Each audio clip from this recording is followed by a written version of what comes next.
Bom dia, colegas advogados, bom dia, OAB São Paulo. Honroso convite de falar para vocês alguns minutinhos sobre uma matéria que é tão cara para nós aqui no Escritório Pimentel. Segura a nossa atividade principal e nós ficamos muito felizes em poder estar aqui com vocês conversando um pouquinho sobre esse tema, levando algumas inquietudes, levando alguns apontamentos, levando algumas ideias para que os colegas conheçam o dia a dia jurídico securitário. E estamos aqui ao lado do Dr. Adilson Campoy, que também vai dar umas palavrinhas para vocês.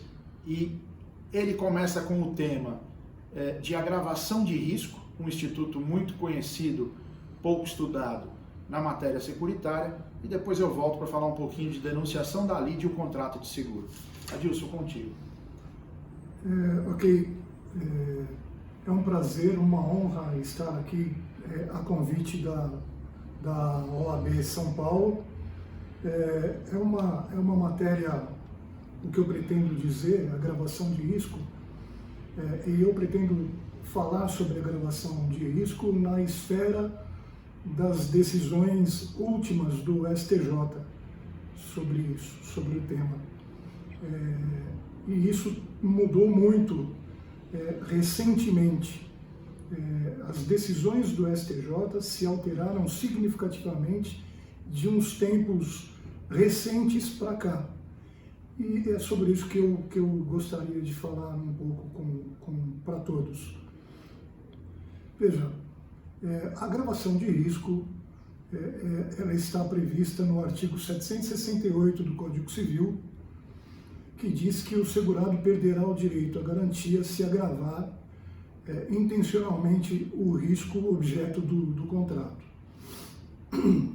Esse dispositivo está incerto na seção número 1 do capítulo do Código Civil que trata do contrato de seguro. Esse capítulo tem 3 seções.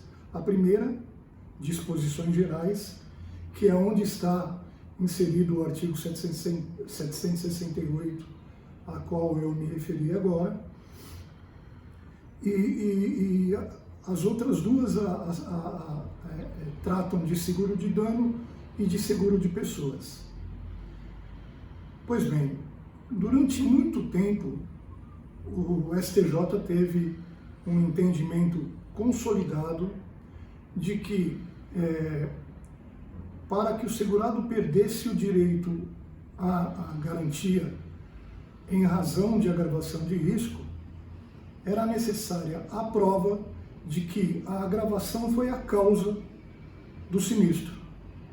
Então, por exemplo, caso de uma embriaguez ao volante, era necessário que a seguradora demonstrasse que a embriaguez foi a causa do sinistro. Sem essa demonstração, não bastava a demonstração da embriaguez. E o STJ sempre desenvolveu essa linha, fosse para seguro de danos, fosse para seguro de pessoas. Pois bem,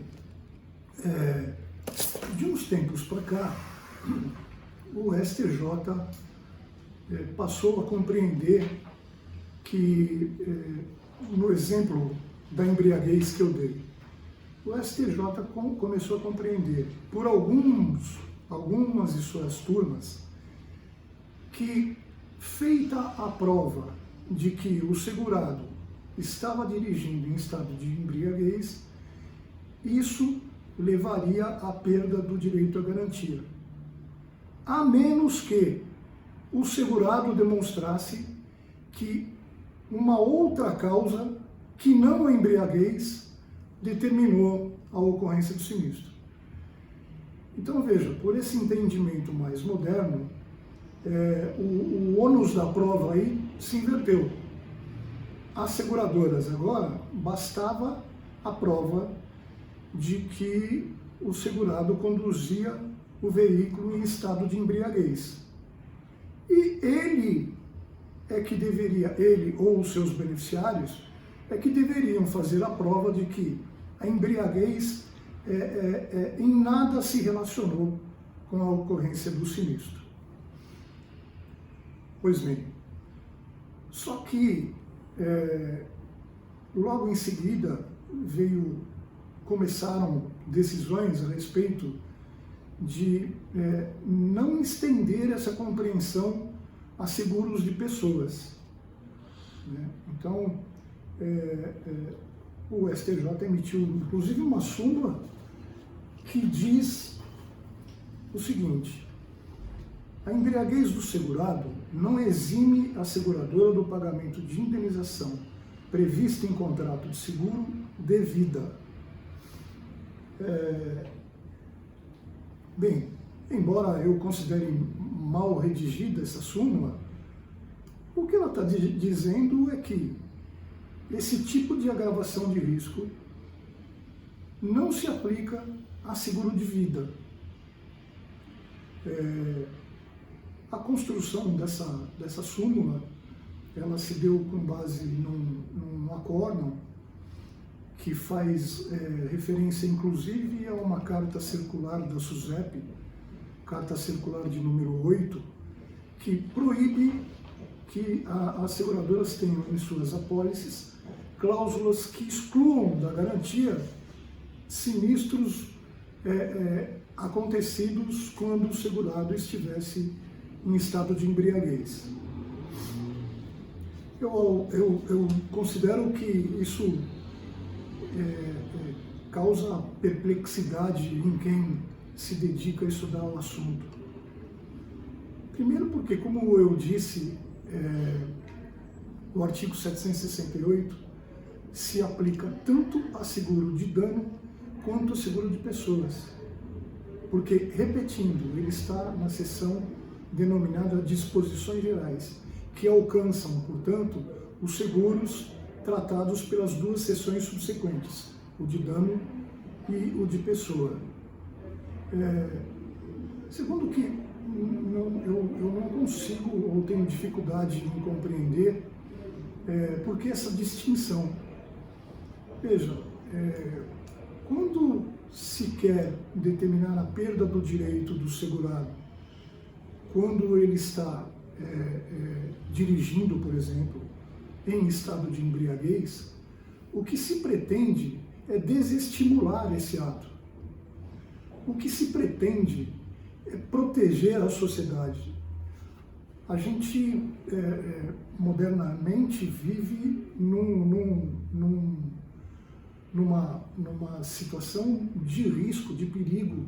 É muito comum vermos na imprensa escrita, falada, na imprensa de maneira geral, notícias de acidentes e de mortes causadas por motoristas em estado de embriaguez, né? Quer dizer, a decisão do STJ e essa súmula do STJ vai, do meu ponto de vista, contra os interesses da própria sociedade. Veja, a sociedade representada aí pelo Congresso já alterou várias vezes, ou algumas vezes, a chamada lei seca, exatamente para coibir esse tipo de prática. Tornou a direção de um veículo em estado de embriaguez crime doloso, a depender do grau de alcoolemia. E isso se faz exatamente, como eu disse, em prol da sociedade, para proteger a sociedade, né? Campanhas publicitárias foram feitas e foram numerosas e foram de lá para cá têm sido recentes, até no sentido de repetir um bordão já muito conhecido por nós: se beber, não dirija. É isso. É impossível que a imprensa, que o Congresso ou que a Justiça dê guarida a esse tipo de comportamento, né? E isso acontece, inclusive, hoje. Veja, nós tivemos, num determinado período, blitz quase que cotidianas da polícia, pretendendo exatamente chegar a essas pessoas que dirigiam em estado de embriaguez. Mas isso também foi se perdendo com o tempo. Pelo menos na cidade de São Paulo, que é onde eu moro, são raros, ou são raras, as blitz buscando alcançar esses motoristas embriagados. São raras. Antes, como eu disse, eram quase cotidianas, principalmente nos finais de semana, de quinta até domingo, principalmente. Hoje não é mais. E a gente continua vendo muitos casos de acidentes ocasionados por motoristas embriagados. Casos em que pessoas são atropeladas em pontos de ônibus, por exemplo, nas calçadas, causando para nós realmente um espanto, né, que o STJ venha agora dizer que a agravação de risco não se aplica a seguro de pessoas. Em outras palavras, dirigir veículo em estado de embriaguez para seguro de automóvel é agravação de risco. Dirigir veículo em estado de embriaguez para seguro de vida não é. Não há nenhuma razão jurídica que justifique essa interpretação. E, de novo, seja um segurado de seguro de vida, seja um segurado de seguro de automóvel, dirigir embriagado coloca em risco a sociedade, não só a pessoa do segurado, mas a sociedade. E dizer que no seguro de vida, esse seguro tem uma função mais social do que o seguro de dano, bom, porque o capital será pago a um beneficiário, muito provavelmente alguém da família do segurado, ok, mas o segurado devia saber que se ele for pego ou morrer em razão de um acidente que ele causou dirigindo um veículo em estado de embriaguez, ele devia saber que a seguradora a família dele não vai receber nem um centavo da importância segurada, porque isso desestimularia esse ato. E por falar em função social do contrato, antes de imaginar que fazer um pagamento aos beneficiários indicados pelo segurado, ainda que sejam seus familiares, é atender à função social do contrato, eu queria dizer que eu discordo. Atender à função social do contrato é proteger, antes de tudo, a sociedade. Depois, o segurado, individualmente considerado, depois, os beneficiários individualmente considerados. Em suma, era isso que eu gostaria de dizer sobre o tema, esperando que o STJ retome uma linha que não despreze, nem em razão de uma resolução do Conselho Nacional de Seguros Privados, despreze a norma, a letra do artigo 768 do Código Civil. Muito obrigado pela paciência de todos e eu passo a palavra agora às considerações do Dr. Márcio Malfatti. Muito obrigado, Adilson. Belas as suas palavras. Realmente o STJ tomou um caminho ruim nesse sentido. Eu vou falar para vocês um pouquinho de um tema securitário processual ligado aos seguros de responsabilidade civil e ao Instituto de Denunciação da LIDE, um tipo de intervenção de terceiros já muito clássica do nosso Código de Processo Civil, que sofreu duas pequenas alterações mais importantes na reforma do Código de 2015 e trazer algumas ideias a partir desses institutos e desse contrato. Veja, o contrato de seguro de responsabilidade civil pelo Código Civil atual, ele diz que garante o pagamento ao segurado. E ele coloca pagamento no sentido de que, em oposição à chamada teoria do reembolso. E por que a gente conta essa história? Para você, advogado mais jovem, que não viveu os códigos anteriores e nem conheceu essas duas mudanças que eu vou falar daqui a pouco, você tinha uma questão posta em juízo de que o terceiro não tinha ação direta contra a seguradora. Esta era uma celeuma. E por que existia isso? Porque se você pegar os clássicos autores que falam da denunciação da lide, eles dizem para você que a sentença de uma ação que tem denunciação da lide, ela é formalmente uma, mas substancialmente duas. E por que eles dizem isso? Porque na forma, sentença, ela realmente é só uma.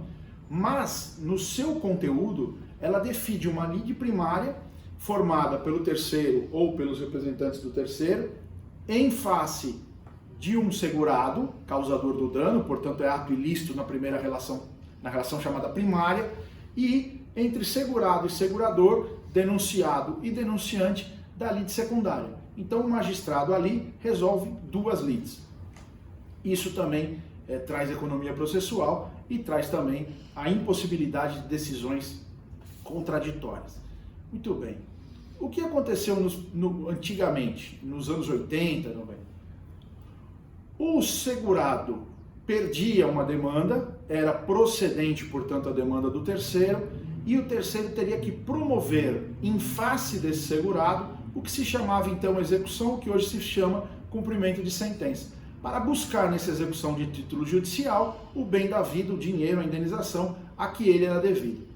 Invariavelmente esse segurado não tinha condições de honrar o pagamento, então o terceiro procurava entrar com o que se chamava de execução contra o denunciado.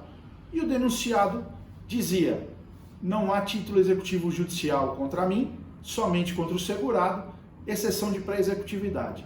Isso se arrastou por alguns anos, algumas decisões começaram a admitir a possibilidade da ação direta, o próprio STJ se manifestou assim nesse sentido, algumas diziam da chamada execução direta, ou seja, depois de cumprida a fase de conhecimento, a fase executória, então naquela época a fase, hoje em dia do processo sincrético, já todos coajustados, permitia então a chamada execução.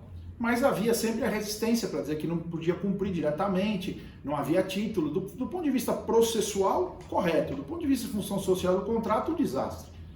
Muito bem.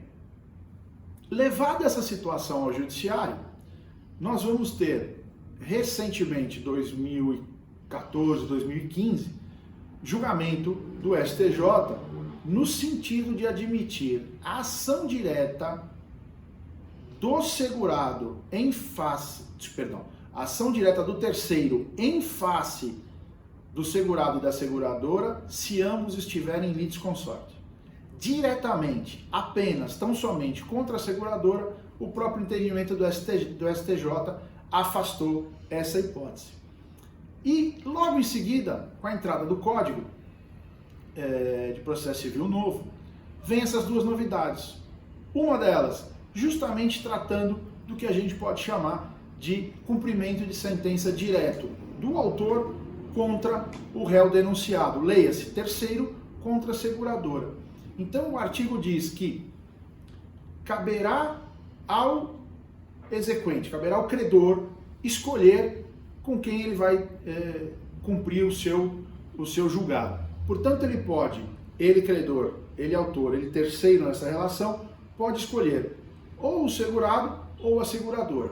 A única questão envolvendo a seguradora, que é importante, é que ele só poderá cobrar nos limites e no capital naquilo que a seguradora foi condenada. Portanto, eu dou um exemplo. Se a seguradora for condenada em dano material e dano corporal tão somente, e o pedido de dano moral foi acolhido, pode ele, terceiro, entrar contra a seguradora denunciada e cobrar dano material e dano corporal. E pode, ao mesmo tempo, cumprimento de sentença em fase do réu denunciante, segurado, portanto, fazer a cobrança do valor relacionado a danos morais. Portanto, isso equaciona de uma forma jurisprudencial e legislativa o problema anteriormente encontrado. A ação direta sozinha não encontra guarida no nosso ordenamento.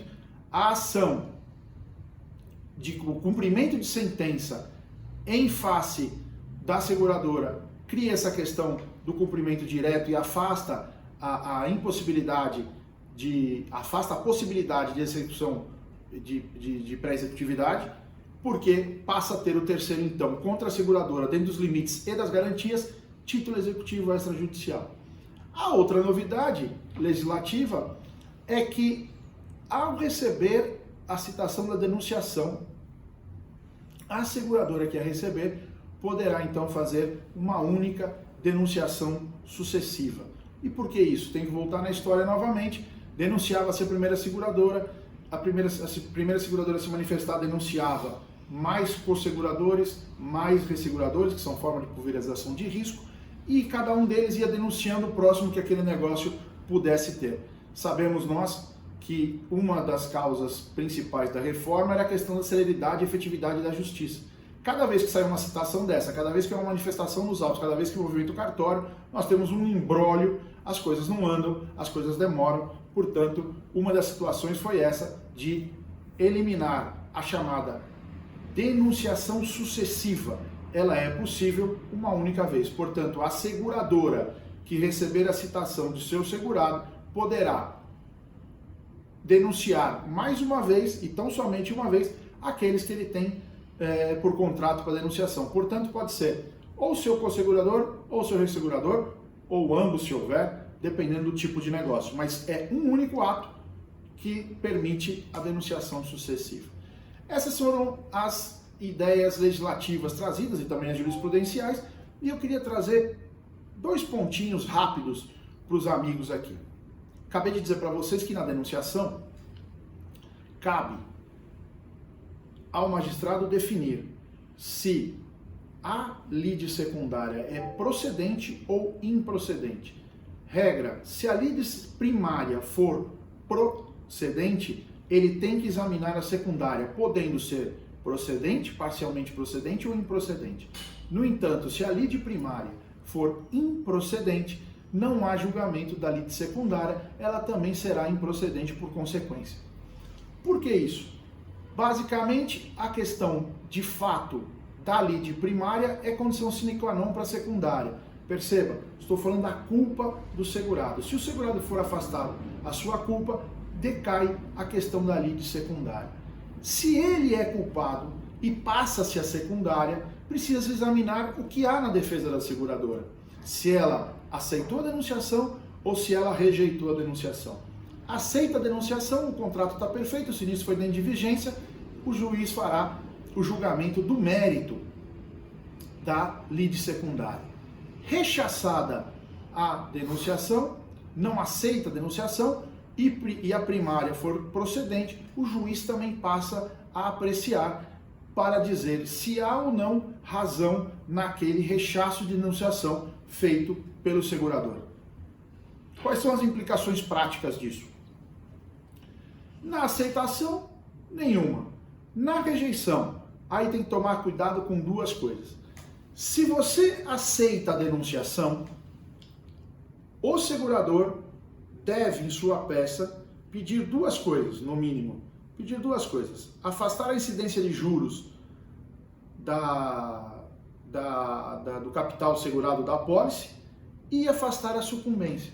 Por quê? Porque não resistiu ao pedido segurado e não deu causa àquela situação. E por que os juros? Porque ao ir ao processo, simplesmente dizer estou garantindo, estou aguardando a definição da primeira, também não está em mora, não há necessidade de juros na segunda lide. Portanto, isso é muito importante. Aceita a denunciação, não deve existir juros na lide secundária e não deve existir sucumbência na lide secundária. De outro plano, rechaçado o sinistro, aí não. Se você disse, como por exemplo os exemplos citados pelo Dr. Adilson, alguém colocando em risco a vida de outra pessoa embriagado, você rechaça a denunciação e se vier a perder, aí tem juros e sucumbência na lide secundária. Para finalizar, uma dica importante para quem milita nessa área.